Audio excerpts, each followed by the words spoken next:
ನಿಮ್ಮ ಹಳೆಯ ಒಡವೆನ ಅಧಿಕ ಬೆಲೆಗೆ ಮಾರಬೇಕೆ? ಅಟಿಕಾಗೆ ಕಾಲ್ ಮಾಡಿ 8880 ಅಟ್ಟಿಕಾ ಗೋಲ್ಡ್ ಕಂಪನಿ.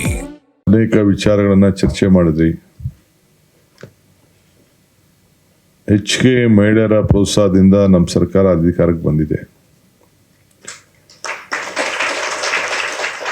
ನಾವು ಕೂಡ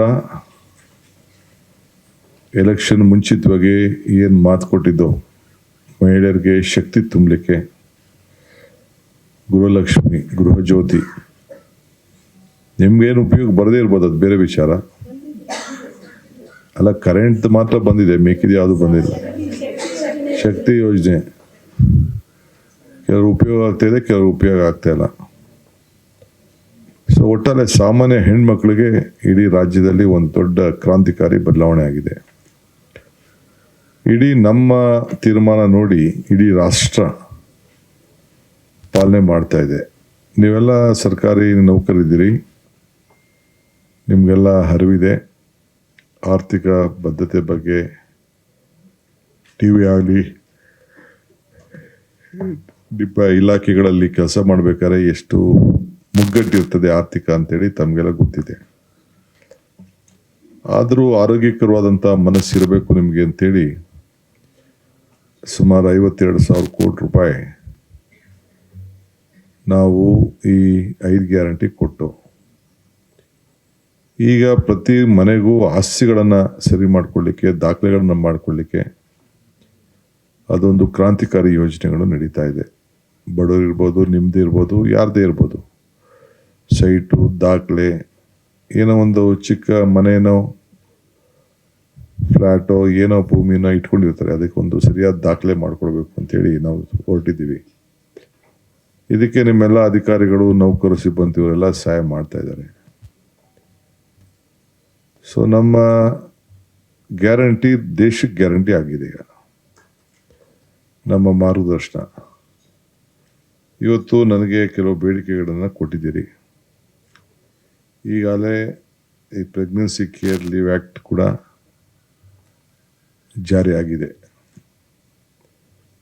ಇನ್ನು ಕೆಲವು ನಿಮ್ಮ ಬೇಡಿಕೆ ಏನಿದೆ, ಈಗ ಅದನ್ನು ನಾನು ತುಷಾರ್ಗೆ ಬರಲಿಲ್ಲ, ನಮ್ಮ ಚೀಫ್ ಸೆಕ್ರೆಟರಿಗೆ ಬರ್ತಿದ್ದೀನಿ.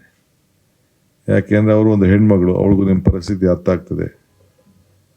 ಸೊ ನೀವು ಯಾವುದೋ ಬರೀ ಒಂದು ಸಣ್ಣ ರೂಮ್ ಏನೋ ಕೊಟ್ಟಿದ್ದಾರೆ ಅಂತ ಹೇಳ್ತೀರಿ. ನಾನು ನೋಡ್ತೀನಿ, ಇನ್ನು ಸ್ವಲ್ಪ ದೊಡ್ಡ ರೂಮ್ ಕೊಡೋಕ್ಕೆ ಹೇಳ್ತೀನಿ. ಇಲ್ಲೆಲ್ಲರೂ ಸುತ್ತಲಲ್ಲಿ, ವಿಧಾನಸೌಧ ಸುತ್ತಮುತ್ತಲಲ್ಲೇ ಒಂದು ಅಟ್ಲೀಸ್ಟ್ ಒಂದು ಪರ್ಮನೆಂಟ್ ಸ್ಟ್ರಕ್ಚರ್ ಇರಲಿ ಅಂತೇಳಿ ನೋಡೋಣ. ಒಂದು 60-40 ಯಾರು ಕೊಡೋಕ್ಕಾಗ್ತದೆ ಅಂತ ಅದನ್ನು ಪರಿಶೀಲನೆ ಮಾಡ್ತೀನಿ. ನಮ್ಮ ಕಾರ್ಪೊರೇಷನ್ ಯಾವುದಾದ್ರು ಒಂದು ಜಾಗ ಇದ್ದರೆ ಒಂದು ಮೂಲೆಯಲ್ಲಿ ಕೊಡೋಕ್ಕೆ. ಕೆಲವು ಈ ಬಿಡಿ ಆದರೆ ಭಾಳ ದೂರ ಹೋಗ್ಬೇಕು.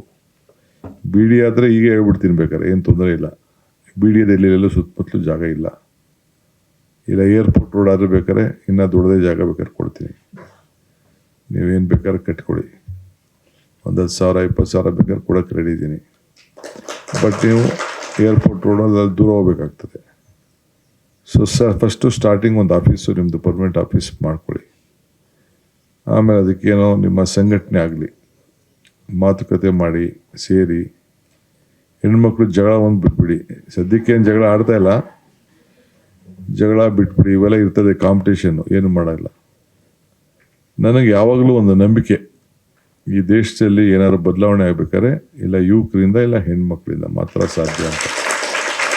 ಅದಕ್ಕೆ ನಾವು ಮನೆ ಹೆಣ್ಮಕ್ಳಿಗೆ ಗೃಹಜ್ಯೋತಿ, ಗೃಹಲಕ್ಷ್ಮಿ, ಶಕ್ತಿ ಇಂಥವೆಲ್ಲ ಕಾರ್ಯಕ್ರಮ ಕೊಟ್ಟಿತ್ತು. ಹಿಂದೆ ಕೂಡ ಹಳ್ಳಿ ಗ್ರಾಮೀಣ ಮಕ್ಕಳ ಹೆಣ್ಮಕ್ಳಿಗೆ ಆರೋಗ್ಯಕ್ಕಿರ್ಬೋದು, ಅಂಗನವಾಡಿಗಿರ್ಬೋದು, ಆಗ ಕೂಡ ನಮ್ಮ ಸರ್ಕಾರಗಳಿದ್ದಾಗ, ಇಂದಿರಾ ಗಾಂಧಿ ಸರ್ಕಾರ ಇದ್ದಾಗ ಆ ತೀರ್ಮಾನಗಳೆಲ್ಲ ನಾವೆಲ್ಲ ಮಾಡಿದ್ವು. ಸೊ ಇವತ್ತು ತಾವೆಲ್ಲ ಏನು ಬಂದಿದ್ದೀರಿ, ನಮ್ಮದು ನೆಕ್ಸ್ಟ್ ಒಂದು ಸಂಘಟನೆ ಮಾಡಿ. ಈಗ 5,400 ಜನ ಮೆಂಬರ್ಸ್ ಇದ್ದಾರೆ, ಪದಾಧಿಕಾರಿಗಳಿದ್ದಾರೆ ಅಂತ ಹೇಳ್ತಾ ಇದ್ದೀರಿ. ಎಷ್ಟು ಜನ ಇದ್ದಾರೋ ಒಂದು ದೊಡ್ಡ ಸಮಾವೇಶನ ಮಾಡಿ. ನಾನು ಬರ್ತೀನಿ, ಅದಕ್ಕೆ ತಪ್ಪದೆ ಬರ್ತೀನಿ. ಪ್ಯಾಲೇಸಲ್ಲೇ ಮಾಡಿ, ಇಲ್ಲ ಅಂದರೆ ನಮ್ಮ ಪ್ಯಾಲೇಸ್ ಮಾಡಲಿಲ್ಲ ಅಂತಂದರೆ ಎಕ್ಸಿಬಿಷನ್ ಸೆಂಟ್ರ್ ಇದೆಯಲ್ಲ ಮಾಧವರ, ಎಲ್ಲರೂ ಬೇಕಾದ್ರೆ ನೋಡಿ. ಏಕೆಂದರೆ ಮೆಟ್ರೋ ಇದೆ, ಅಲ್ಲ ಎಲ್ಲರೂ ಮಾಡಿ, ಎಲ್ಲರೂ ಮಾಡ್ತೀನಿ ಅಂದರೆ ಬಸ್ಸು ವೆಹಿಕಲ್ಲು ಮತ್ತೊಂದೆಲ್ಲ ಬರಬೇಕು ಅಂತ ಎಲ್ಲ ಸ್ವಲ್ಪ ಮೆಟ್ರೋ ಪಕ್ಕದಲ್ಲಿರೋಂಥ ಜಾಗ ಸ್ವಲ್ಪ ನೋಡಿ. ಸೊ ಯಾಕೆಂದರೆ ಹೊರಗಡೆಯಿಂದ ಬಂದವರು ಹತ್ತು ಇಳಿಬೇಕಲ್ಲ, ಅದು ಭಾಳ ಇಂಪಾರ್ಟೆಂಟು. ಇಲ್ಲಾಂದರೆ ಎಲ್ಲ ಗಾಡಿಗಳು ತಂದು ಮಾಡಿ ಭಾಳ ಹಿಂಸೆ ಆಗ್ತದೆ. ಅದನ್ನು ನೋಡಿ ಯೋಚನೆ ಮಾಡಿ. ನಾನು ಖಂಡಿತ ಸರ್ಕಾರದ ವತಿಯಿಂದ ನಿಮಗೆಲ್ಲ ಏನೆಲ್ಲ ಬೇಕೋ ಸಹಾಯ ಮಾಡೋಣ.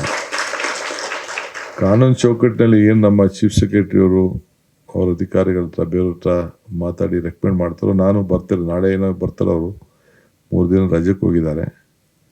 ಬಂದ ಮೇಲೆ ಅದನ್ನು ಅವ್ರಿಗೂ ನಾನು ಹೇಳ್ತೀನಿ. ಅದಕ್ಕೆ ನಾನು ತುಷಾರ್ ಕೈ ಕೊಟ್ಟಿದ್ದೀನಿ. ಸೊ ನೀವು ಇದು ಬರೀ ನೀವು ನನಗೆ ಇಲ್ಲಿ ಬಂದು ಮಾತಾಡೋದಲ್ಲ, ನಿಮ್ಮ ಸಂದೇಶ ಎಷ್ಟು ಜನ ಮಹಿಳಾ ನೌಕರರು ಈ ರಾಜ್ಯದಲ್ಲಿ ಇದ್ದೀರಿ ಎಲ್ಲರೂ ಕೂಡ ನೀವು ಹೋಗಬೇಕು, ತಿಳಿಸ್ಬೇಕು. ನೀವು ಸುಮ್ಮನೆ DK ಶಿವಕುಮಾರ್ ಟೈಮ್ ಕೊಟ್ಬಿಟ್ರು ನಮ್ಗೆ ಒಳ್ಳೆ ಇದು ಮಾರ್ಗದರ್ಶನ ಅಂತ ತಿರ್ಗಿ ಈ ಸರ್ಕಾರ ತರಬೇಕು ನೀವು. ಆಗ ಅದಕ್ಕೆ ಬೆಲೆ, ಇಲ್ಲಾಂದರೆ ನಿಮ್ಮ ಮಾತಿಗೂ ಬೆಲೆ ಇರಲ್ಲ, ನಿಮ್ಮ ನಂಬಿಕೆಗೂ ಬೆಲೆ ಇಲ್ಲ. ಸೊ ನಿಮ್ಗೊಂದು ಕಾನ್ಫಿಡೆನ್ಸ್ ಇದೆಯಲ್ಲ, ಶಿವಕುಮಾರಿಂದ ಈ ರಾಜ್ಯದಲ್ಲಿ ನ್ಯಾಯ ಸಿಗ್ತಾ ಇದೆ ಅನ್ನೋದು ನಿಮಗೆ ಕಾನ್ಫಿಡೆನ್ಸ್ ಇದೆ. ಸೊ ಅದಕ್ಕೆ ನಾವು ಒಂದು ಹೊಸ, ನೀವು ಕೂಡ ಪಾಪ ಯಾರು ಕೆಲವರು ಮೇಲ್ಗಡೆ ಇರೋರು, ಕೆಲವ್ರಿಗೆ ಮಧ್ಯದಲ್ಲಿ ಕೆಲವು ಮಿಸ್ಯೂಸ್ ಮಾಡ್ಕೊಳ್ಬೋದು. ಬಟ್ ನೀವೆಲ್ಲ ಪಾಪ ನೌಕರರು ಸರ್ಕಾರ ಏನು ಹೇಳ್ತದೆ ಅದನ್ನು ಭಾಳ ಶ್ರಮ ವಹಿಸಿ ಸೇವೆ ಮಾಡಿಕೊಂಡು ಬಂದಂಥ ಒಂದು ಪದ್ಧತಿ, ಗೌರವ ಎಲ್ಲ ಉಳಿಸ್ಕೊಂಡು ಬಂದಿದ್ದೀರಿ. ಸೊ ನಿಮ್ಮೆಲ್ಲರೂ ಕೂಡ ಒಳ್ಳೆಯದಾಗಲಿ. ಸೊ ಇದು ನಾನು ಹಿಂದೆ ನಾಯಕಿ ಅಂತ ಒಂದು ಕಾರ್ಯಕ್ರಮ ಪ್ರಾರಂಭ ಮಾಡಿದ್ದೆ. ಅಂದರೆ ಪ್ರತಿಯೊಬ್ಬ ಹೆಣ್ಮಗಳು ನಾಯಕಿನೇ ಅಂತ ಮನೇಲಿ. ಮನೆ ಪ್ರಾರಂಭ ಮಾಡಿದಾಗ ಎಲ್ಲ ಜವಾಬ್ದಾರಿ ತಗೊಂಡು ಆ ನಾಯಕತ್ವದ ಗುಣ ಹೆಣ್ಮಗಳಲ್ಲಿ ಇದೆ ಅಂತೇಳಿ ಮಾಡಿದೆ. ಅದು ನಮ್ಮಲ್ಲಿ ಸರಿಯಾಗಿ ಟೇಕಪ್ ಆಗಲಿಲ್ಲ. ಅದಕ್ಕೆ ನೋಡೋಣ, ಮಧ್ಯದಲ್ಲಿ ಇನ್ನೊಂದು ಹೊಸ ಸ್ವರೂಪ ಕೊಡ್ಲಿಕ್ಕೆ ಪ್ರಯತ್ನ ಮಾಡ್ತೀನಿ. ಏಕೆಂದರೆ ಅವ್ರಿಗೆ ಜಾಗೃತಿ ಮೂಡಿಸ್ಬೇಕು, ನಾಯಕತ್ವ ಗುಣಗಳು ಬೆಳಿಬೇಕು. ಮುಂದಕ್ಕೆ ಯಾರು ನಿಲ್ಸೋಕ್ಕಾಗಲ್ಲ. ಈಗ ಏನೋ ನಾವು 1-2 ಮಂತ್ರಿ ಮಾಡೋಕ್ಕೆ ನಾವು ತೊಳ್ಕಾಡ್ತಾ ಇದ್ದೀವಿ. ರಿಸರ್ವೇಷನ್ ಬಂದ್ಬಿಡ್ತದೆ, ಯಾರು ಎಲ್ಲ ಪಾರ್ಲಿಮೆಂಟಲ್ಲಿ ಪಾಸ್ ಆಗೋಗಿದೆ. ಸೊ ಯಾರು ಏನೇನು ಆಗ್ತಾರೋ ಹೇಳೋಕ್ಕಾಗಲ್ಲ. ನಿಮ್ಮಲ್ಲೇ ಎಷ್ಟೋ ಜನ ಏನಾಗ್ತಿರೋ ಗೊತ್ತಿಲ್ಲ. ಮೋಟಮ್ಮ ಅಲ್ಲಿ ಅವರು ಸರ್ಕಾರಿ ಸೇವೆಯಲ್ಲಿದ್ದರು. ಅವರ ಮನೆಯವರು ಅಲ್ಲ, ಅವರು ಸಬ್ರಿಸ್ಟ್ ಆಗಿದ್ರ, ಅವರೆಲ್ಲ ಏನೋ ಆಗಿದ್ದರು. ನಮ್ಮ ರಾಮನಗರದಲ್ಲೂ ಬಿಡದಿಲಿ ಕಾಲೇಜಲ್ಲೂ ಇದ್ದರು. ಸೊ ಬೆಳೆದ ನಿಮ್ಮ ಮಹಿಳಾ ಮಕ್ಕಳ ಕಲ್ಯಾಣ ಮಂತ್ರಿ ಆದರು. ಹಿಂಗೆ ಬೇಕಾದಷ್ಟು ಉದಾಹರಣೆಗಳೆಲ್ಲ ಇದೆ. ಸೊ ನಾಯಕತ್ವ ಗುಣ ಬೆಳೆಸ್ಕೊಳ್ಳಿ, ಬೇಕಾದಷ್ಟು ಅವಕಾಶ ಇದೆ. ಖಂಡಿತ ನಮ್ಮ ಸರ್ಕಾರ ನಿಮ್ಮ ಜೊತೆಲಿದೆ. ಆದರೆ ನೀವು ಕೂಡ ನಮ್ಮ ಜೊತೆಲಿ ಇರಬೇಕು. ಇಷ್ಟೇ ನಾನು ಹೇಳ್ದು. ಸೊ ಇನ್ನು ಮಿಕ್ಕಿದ್ದು ಮೊನ್ನೆ ತಾನೇ ನಮ್ಮ ಖಾದರ್ ಅವರು ನಿಮ್ಮ ಹತ್ರ ಎಲ್ಲ ಕೂಡ ನಿನ್ನೆನೋ ಮೊನ್ನೆನೋ ಕಾರ್ಯಕ್ರಮ ಇವ್ರನ್ನ ರಮ್ಮಿನೇನೋ ಕರೆದಿದ್ರಂತೆ. ಸೊ ಏನೇನು ಬೇಕೋ ಮಾಡ್ತೀವಿ. ಮಿಕ್ಕಿದ ಏನೇ ವಿಚಾರ ಕೂಡ ಬಂದು ನಮ್ಮ ಹತ್ರ ಟೈಮ್ ತೆಗೆದುಕೊಂಡು ಬನ್ನಿ. ಕಾಂತನಾಯಕ್ ಅವರು ತಮ್ಮೆಲ್ಲರ ಪರವಾಗಿ ಬಂದಿದ್ದಾರೆ.